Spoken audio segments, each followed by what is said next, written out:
Earning. The second principle. When I was 9 years old, my father taught me, through a special experience, the value of hard work and earning.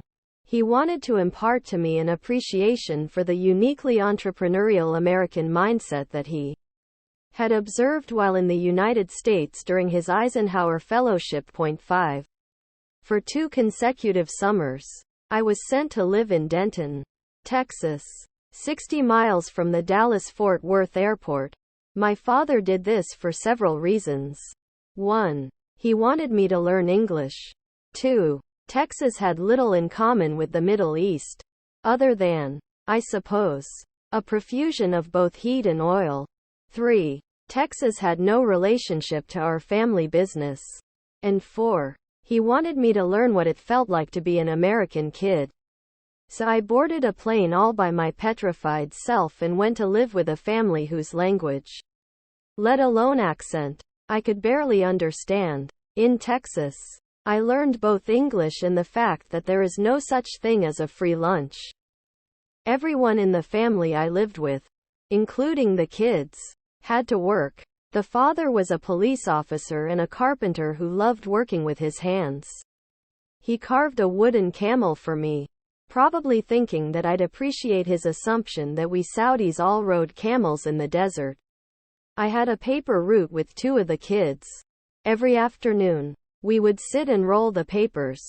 If it was rainy, we would put the papers in plastic bags. And then I would ride around on a bicycle and deliver them.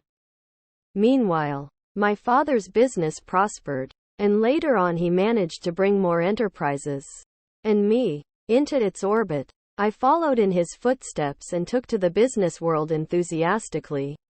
I loved the whole notion of being a businessman, of establishing and growing a company, collaborating with other people, sharing knowledge, and making deals.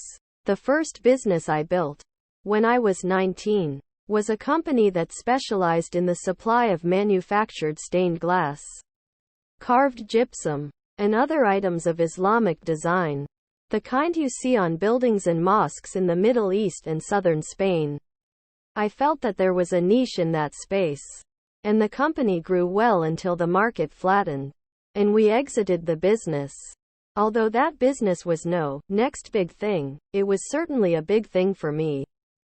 Like my father, I have always had a visceral love of hard work, an appreciation for earning, and a conviction that business can be a powerful force for good in the world. Business is, in fact, crucial for improving it. Why? Because in most countries across the world, the gap between rich and poor is increasing, youth unemployment is rising, and access to basic services remains a challenge for many. When people lack work or aren't paid a living wage, they get into trouble. They feel adrift and frustrated. They can turn to violence. Take a look at my corner of the world, the Middle East, where young people far outnumber the jobs available. The horrors of violent extremism have arisen, in part, from massive unemployment in Iraq and Syria. I feel deeply that so many problems in the world can be traced to a lack of sufficient, meaningful, decent-paying employment. What the world needs now are business models that foster economic growth in a more sustainable and inclusive manner. Companies need to demonstrate purpose and mission beyond creating shareholder value. The fault also lies with basic greed. Getting into business for the sake of merely making money and enriching oneself makes the world much worse, not better. We are all connected. We businesspeople are a crucial part of that mortal, connected island. If we can't think bigger and more expansively, understand that we are all connected, that we are not islands unto ourselves, and transform our models to integrate what is good for every person and the planet in the longer term, the world will remain fragmented and plunge into an even more terrible abyss than it's already facing.